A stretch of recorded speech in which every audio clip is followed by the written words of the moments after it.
कल मैं समाजवादी पार्टी के पूर्व सांसद श्री प्रदीप यादव जी का एक वीडियो देख रहा था। तो वो प्रेस को संबोधित कर रहे थे और ये मीडिया को बता रहे थे कि भारतीय जनता पार्टी प्रजातंत्र को ख़त्म करने जा रही है, संविधान के अनुरूप काम नहीं कर रही है।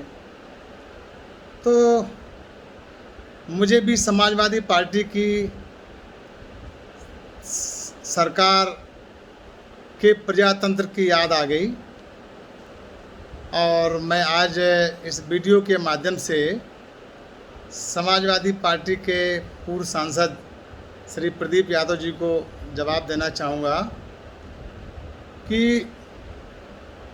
आपको और आपकी पार्टी को लोकतंत्र की मर्यादाओं और संविधान की बात करने ही नहीं चाहिए, क्योंकि आपने समाजवादी पार्टी ने अपनी सरकार में लोकतंत्र की इतनी धज्जियां उड़ाई हैं कि लोकतंत्र बेहाल पड़ा है।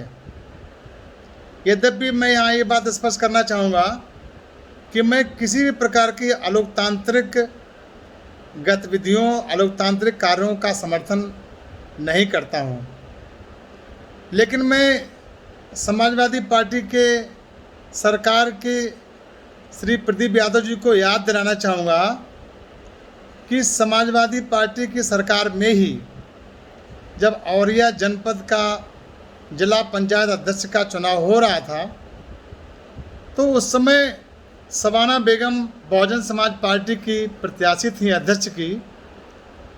आपने किस प्रकार से, समाजवादी पार्टी के लोगों ने किस प्रकार से जिला पंचायत सदस्यों को पकड़ करके जंगल में ले जा करके मारा पीटा था और शबाना बेगम के पति के कपड़े उतार करके उनकी पिटाई लगाई थी।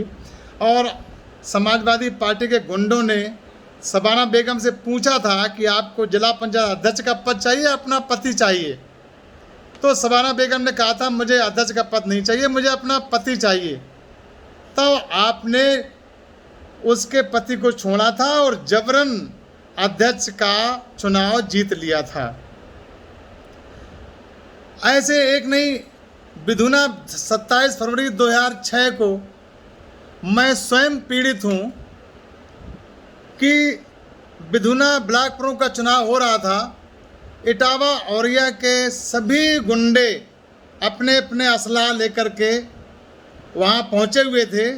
श्री मुलायम सिंह जी मुख्यमंत्री थे और आज के समाजवादी पार्टी के राष्ट्रीय अध्यक्ष श्री अखिलेश यादव जी विधुना में उपस्थित थे।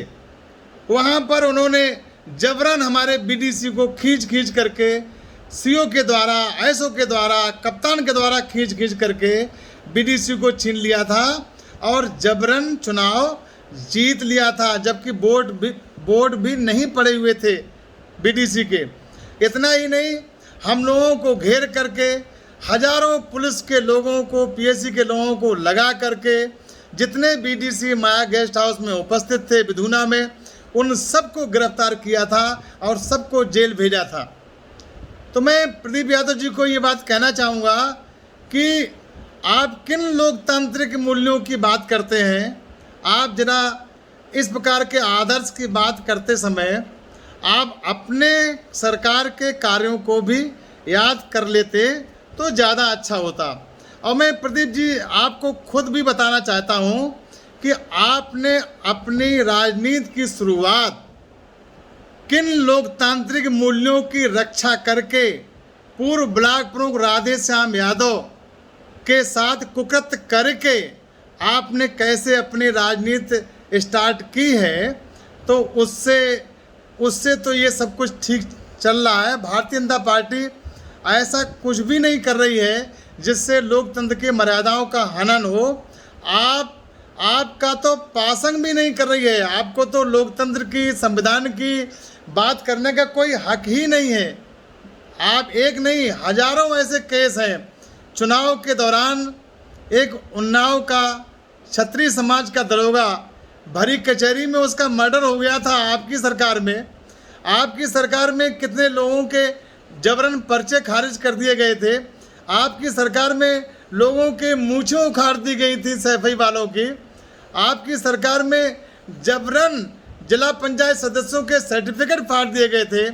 आपकी सरकार में बाबा हरनारायण यादव के भरी कचहरी में इटावा में कपड़े फाड़ दिए गए थे आपके एक सपा के गुंडों के द्वारा आपकी सरकार में। तो आप अपने आप की समीक्षा कीजिए, अपने आप को देखिए और भारतीय जनता पार्टी आदर्श मूल्यों के अनुरूप काम कर रही है।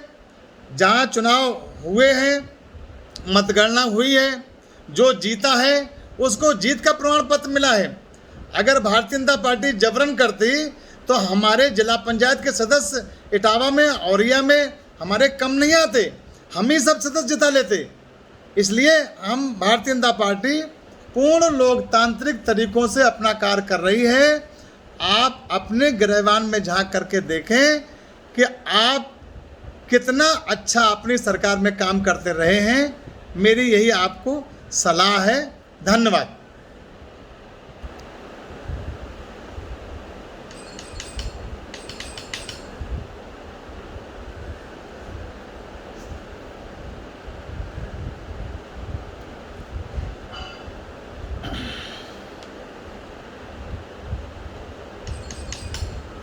इन्हें बुलाओ दिनेश को।